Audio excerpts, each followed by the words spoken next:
तुम्ही लक्षात ठेवा, एखादी सून माहेरातून भरपूर द्रव्य आणती पण सासूला नीट बोलत नाही, आणि एखादी सून माहेरातून कमी द्रव्य आणती पण सासूचे हातपाय दाबीती, तिलाच किंमत आहे. ती आणीत असेल, भुईमुगाच्या शेंगा आणील, शेवया आणील, काय तिकडच्या बापाची तर काय पिकते ते घेऊन येईल, गाडीभर आणील, पण सासूला जर किंमत देत नसेल तर सासू मनातून तिला मानित नाही. एखादीचं माहेर गरीब असेल, तिथून ती कमी वस्तू आणीत असेल, पण सासू सासऱ्याचा आदर करते ना, ती माणसं आवडतात. म्हणजे नम्रता आहे तिच्याकडे. कोंडूजी नावाचा एक व्यक्ती आहे, सामान्य व्यक्ती, साधा व्यक्ती आहे, अभ्यासू फारसा नाही. पण एके दिवशी तुकोबरायच्या चरणावर त्या व्यक्तीने साष्टांग दंडवत घातला. गरीब माणूस आहे, साष्टांग दंडवत घातला, आणि तुकोबरायने त्या व्यक्तीला ती 11 अभंग दिली. या पहिल्या आमच्या पाहुण्याने फेकून दिलेली. ज्ञानोबरायचा निरोप आला तुकोबरायला. का हो म्हणे, मी त्या व्यक्तीला तुमच्याकडे पाठवलत. तुकोबरायने तिकडे संदेश दिला, त्या व्यक्तीला तुम्हीच विचारा. विचारलं, का रे, तुला पाठवलं होतं तुकोबरायकडे? काय म्हणे, ती 11 अभंग दिली प्राकृत, त्याच्यावर अजून 2 टाकली 13. मी त्यांची परत केली. काय, मला एक नारळ दिलं? नको म्हणलं ते सन्मानातलं नारळ. ज्ञानोबरायनं सांगितलं, ज्या रती तुकोबरायच्या आदराचा अवमान केलास त्या रती मी सुद्धा तुझा आदर करावा या लायकीचा नाही, तू निघून जाय. प्रकांड विद्वाने. ऐका कोंडोजीची कथा. कोंडोजी नावाच्या व्यक्तीनं तुकोबरायच्या चरणावर साष्टांग दंडवत घातला, आणि तुकोबरायने त्या व्यक्तीने परत केलेली अभंग, ज्याला वेद आस्कलित पाठ आहे, पुराण आस्कलित आहे, शास्त्र आस्कलित आहे, एवढ्या टोकाला गेलेला व्यक्ती, त्याला दिलेली ती 11 अभंग जशाला तशी त्यांनी परत केली, ती फेकून दिली. ती अभंग तुकोबरायने कोंडोजींना दिली. आणि जो नारळ दिलता का, तोच नारळ तुकोबरायने कोंडोजींना दिला. दुसऱ्याच्या घरी राबणारा कोंडोजी नारळ फोडल्याच्या नंतर त्याच्यात 1000 मोहरा निघतात. वाक्य नीट ऐका सज्जनांनो. अहमदाबादीतला एक सोनार होता, अहमदाबादचा एक सोनार. त्या सोनाराने नवस केलता माऊली महावैष्णवांच्या दरबारात. माऊली महावैष्णव ज्ञानोबराय, माझी एक अडचण आहे, तुमच्यासारखी संत ती पूर्ण करू शकतात. आणि त्याच्या जीवनातली त्या अहमदाबादच्या सोनाराची ती अडचण नाहीशी झाली, आणि त्यांनी 1000 मोहरा ज्ञानोबरायकडे सुपूर्द केल्या. आणि ज्ञानोबरायने स्वप्नात दृष्टांत दिला, ह्या सगळ्या हिऱ्याच्या मोहरा एका नारळात टाक आणि तो नारळ तुकोबरायकडे नेऊन दे. अगोदर आलेल्या विद्वान व्यक्तीला जो नारळ दिलता त्याच्यात 1000 मोहरा होत्या, 1000 मोहरा होत्या, पण ते वरच्या शेंडीवच गेलं. वरून जे असतं ना, छिद्र करून टाकलेले होते, ते वरच्यावच गेलं. ते तोच नारळ ह्या कोंडोजी नावाच्या व्यक्तीला दिला. आणि 11 अभंगाचा साक्षात्कार सज्जनांनो ऐका. दादा पाटील, त्या 11 अभंगावर तुकोबरायने सांगितलं तुम्ही चिंतन करा, आणि त्या कोंडोजीनं चिंतन केलं. देशातल्या एका नाविन्यपूर्ण राजाच्या घरची पूजा प्राप्त झाली. विश्वातला राजकीय क्षेत्रातला राजा, त्या राजाचं नाव आहे छत्रपती शिवाजी महाराज. आणि यांच्या घरच्या देव्हाऱ्यातली पूजा करायचा मान कोंडोजी नावाच्या व्यक्तीला प्राप्त झाला. ही कोणाची ताकद आहे? ही श्रीमंत श्री जगद्गुरु तुकोबरायची ताकद आहे. निळोबाराय म्हणतात, विश्वातला त्या प्रांतातला अधिकारी व्यक्ती आलाय, पण अहंकाराचं टोक होतं. ही संत लोक कोणावरही कृपा करत नाहीत, कोणावरही उपकार करत नाहीत, कोणावरही मोठं करत नाहीत. मला एक सांगायचं महिमा किती. सामान्य कोंडोजी नावाचा व्यक्ती, दुसऱ्याच्या शेतात राबणारा व्यक्ती, तुकोबरायच्या 11 अभंगाची प्राप्ती झाली, त्या नारळाची प्राप्ती झाली. ते रयतेचे राजा छत्रपती शिवाजी महाराज यांच्या देवघरात पूजा करण्याचा मान कोंडोजीला प्राप्त होतंय. ही एकमेव ताकद श्रीमंत श्री जगद्गुरु तुकोबरायचे. म्हणून मालक पहिल्या कडव्यात म्हणतात,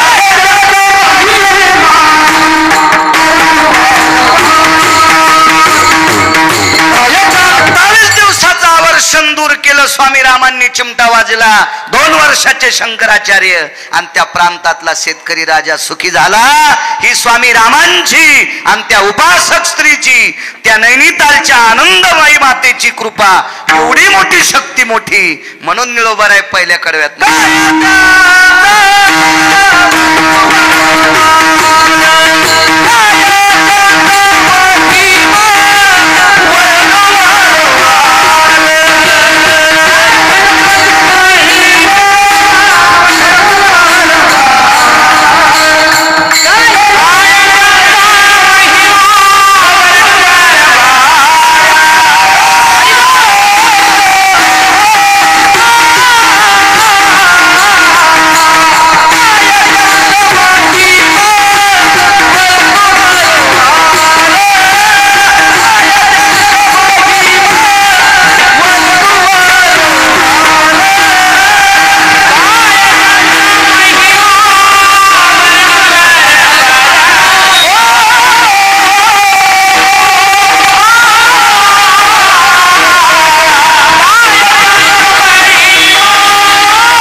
दादा पाटील यांचा वेळ आपल्याकडे 7.5 मिनिटं राहिला. मला प्रभू तात्या म्हणले कीर्तन कमी करू नका. म्हणलं करत नाही कमी, मला काय फाशी घ्यायची म्हणलं कीर्तन कमी करायला. आणि तिकडे जाऊन कोणता डोंगर पालथा करायचा आहे. 7 ते 8 मिनिटात एक पुरावा सांगतो आणि माईक कार्यकर्त्याकडे देऊन टाकतो. बघा काही लोकांचं वागणं, वैराग्यावर किती पकड आहे काही लोकांची. निमकरोली नावाचा एक महात्मा आहे. कधी कधी या भारत देशातल्या संतांची चरित्र वाचा.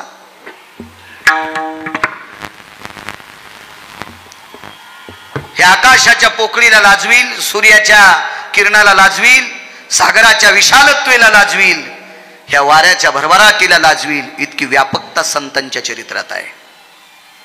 एक आत्मिक समाधान देणारं चरित्र संतांचे. आपण भांगाऱ्याची चरित्र वाचितो मोबाईलवर, याला त्याला चॅटिंग करतो रात्री 2-2 वाजूस तर, जे सकाळी पाणी नेत नाही त्याला.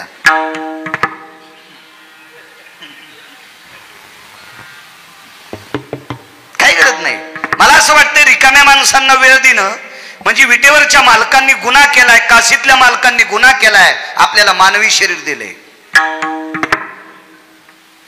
मृदंग क्षेत्रातला असेल त्यांनी विश्वात गाजलेल्या अधिकार संपन्न लोकांचा आदर्श वाचायचा.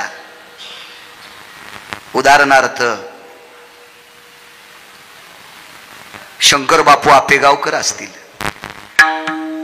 की ज्यांनी मृदंग अमेरिकेत वाजवला. या महाराष्ट्राच्या मातीला लाभलेलं मृदंग क्षेत्रातलं रत्न शंकर बापू आपेगावकर. अजून काही लोक आहेत आशांचं वाचायचं. गायन क्षेत्रातली ह्या पाठीमागच्या आमच्या लोकांनी ज्ञानोबाराय तुकोबारायच्या अभंगाला स्वर देणारी लोक. बघा, मी एक अशी व्यक्ती पाहिली आळंदीतून ज्ञानोबारायची पालखी उचलली, देहूतून तुकोबारायची पालखी उचलली की पंढरपुरात टेकेपर्यंत आज म्हणलेली चाल उद्या येऊ द्यायची नाही. 1400, 1500 त्यांना चाली पाठ संप्रदायातल्या. या लोकांचं बघायचं. आम्ही कीर्तन करतो, आम्ही पुराण वाचा, शास्त्र वाचा, वेद वाचा, साधू संतांचे चरित्र वाचा आणि लोकांच्या पुढे मांडा. कशाला व्हॉट्सअप खेळतो बाळ्या?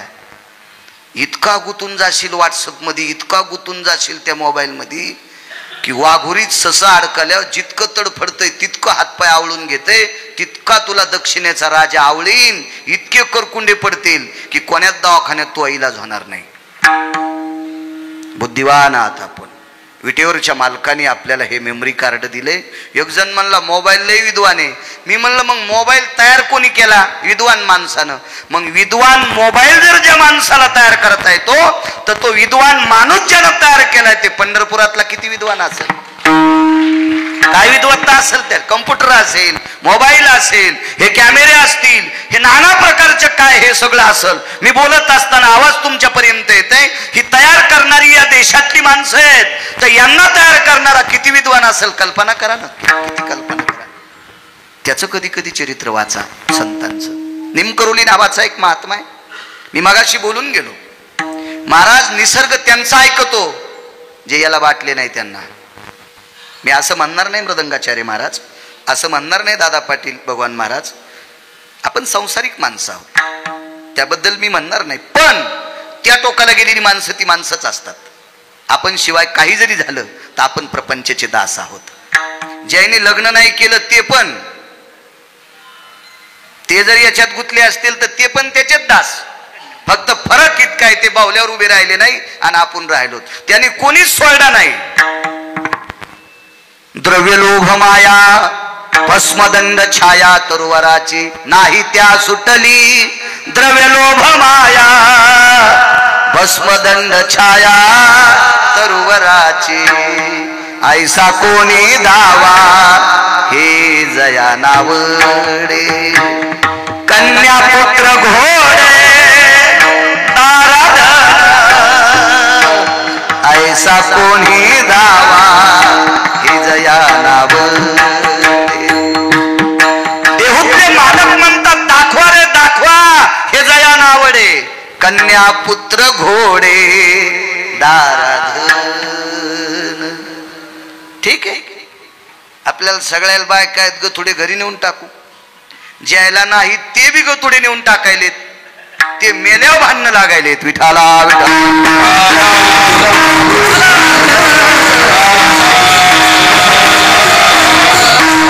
गथुडं न नेणाऱ्या ताकद होती पाऊस पाडण्याची. अजून एक पुरावा आहे का? पुढाऱ्याचे मिनिट महाराजाचे मिनिट मोठाले असते पण मोठा करीत नाही. वेळ अमूल्य. मोठी मोठी लोक बसलेत. नाही नको. सत्काराचे कार्यक्रम आहेत. मोठे लोक श्रद्धेनं सगळे नानांना भेटण्याकरता आलेत. सगळ्याला 2-2 मिनिटं वेळ मिळावा याच्या. रामकृष्ण हरी. अशी कशी आजी होती हो तुमची? तुमचं नाव राम ठेवलं तिनं. विठाला विठाला.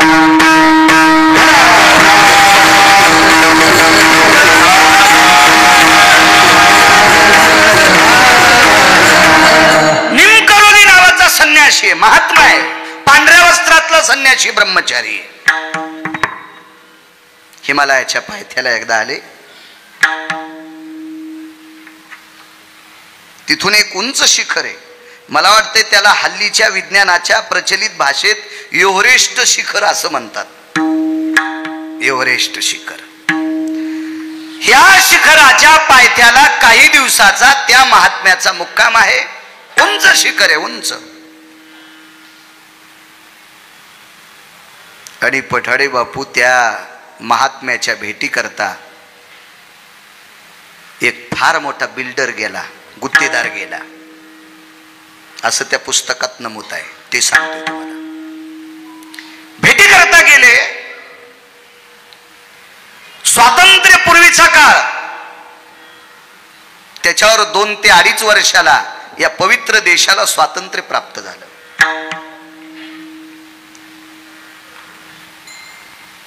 तो कालचा दिवस आहे 15 ऑगस्ट. या पवित्र देशावर तिरंगा फडकला त्याच्यावर 2-2.5 वर्षाच्या नंतर एक फार मोठा व्यक्ती त्या काळातला, शब्द चुकून गेला माझ्याकडनं, स्वातंत्र्यानंतरची गोष्ट, या पवित्र देशात वावरणारा एक अर्थसंपन्न कर्तव्यनिष्ठ उद्योगरत्न या देशाचं निमकरोली महात्म्याला भेटी करता गेलं आणि जाता जाता त्यांनी नेलं एका सुटकेसमध्ये या देशातले प्रचलित पैसे नेले, चलित पैसे नेले. अचलित कोणते? बदललेल्या नोटा. अचलित पैसे कोणते? 20 पैसे, 10 पैसे, हे जुने पैसे. अचलित, चलित प्रचलित पैसे चालून आणं. एक सुटकेस भरून कागदी पैसे नेले, रुपये नेले, महात्म्याचं दर्शन घेतलं आणि त्यांच्याकडे ते देऊन टाकले. सुटकेस उघडलीच महात्म्यानं. काय त्यांचा महिमा सांगतोय. सुटकेस उघडल्याच्या नंतर त्याच्यातून कोरे करकरीत बंडल काढले. ते पिना मारलेले असतील का रबर लावलेले असतील का कागदाचं शील असेल ते फोडून टाकलं आणि ते सगळे असे खाली आथरले. मंडळ केलं त्याचं, आथरले खाली आणि निमकरोली महात्मा त्याच्यावर मांडी घालून बसले. तर मांडी घालून बसल्याच्या नंतर त्या पैशाला फोडून, त्या पैशाला छिद्र करून 2-3 काड्या वरी आल्या आणि त्या काड्या निमकरोली नावाच्या महात्म्याच्या मांडीला टोचल्या. त्याच्यातले खडे पण 2-3 वरी टोक काढून आले आणि ते मांडीला टोचले. ते सगळे पैसे जमा केले आणि धुनी नव्हती तिथं, लागली तशी 2-4 दगड जमा केले, त्याला कडेनं लावलं आणि त्याच्यात ती सगळी पैसे टाकणार आणि दगडावर दगड हाणून ते पैसे पेटिणार. तेवढ्या अवकाशात तो गुत्तेदार, तो बिल्डर ओरडला, महाराजजी. त्यामुळे काय झालं तुला ओरडायला? कशाला ओरडायला? अहो हे पैसे आहेत, हे नाणं आहे देशाचं, ही लक्ष्मी आहे देशाची, ही जाळता कशाला? ते म्हणले लक्षात घे, बसायला गेलो तर नरम नाहीत, बसायला गेलो तर नरम नाहीत. मग एक काम कर, मला 1 किलो भर फळं आणून दे. त्यांनी सांगितलं इथून फळं आणायला जायला 4 दिवस लागतात आणि 4 दिवस वापस यायला लागतात आणि 8 दिवसात फळ राहणार नाही, मी कसा येऊ शकतो? मग एक लक्षात घे, एवढे तू बॅग भरून आणलेली पैसे जर मला फळं देत नसतील, मला नरम अंथरूण म्हणून उपयोग देत नसतील, मी ब्रह्मचारी माणूस आहे, मला धुनीची गरज आहे, याचा जर शेकाटा घेत येत नसेल तर हे पैसे काय कामाचे? नाही म्हणे, हे तुमच्या कामाचे नसतील, पण मी संसारिक माणूस आहे, बऱ्यापैकी वाटेल. माझ्याकडे काम घेऊन काय आलता? मला पोटाची व्यथा आहे, पोटाची व्यथा आहे. जवळ बोलिलं एक पाठीवर थाप टाकली आणि त्याचं कायमचं पोट दुखायचं संपतंय. ही निमकरोली नावाचा महात्मा या पवित्र देशात हिमालयाच्या पायथ्याला अर्जव करणारा, काशीतल्या मालकाचं, भगवान विष्णू परमात्म्याचं गोडस चिंतन करणारा महात्मा या टोकाचा विरक्ताच्या आसनावर आरूढ आहे. एवढी मोठी व्याप्ती या लोकांची आहे. म्हणून मालक पुन्हा पाहिलं, काय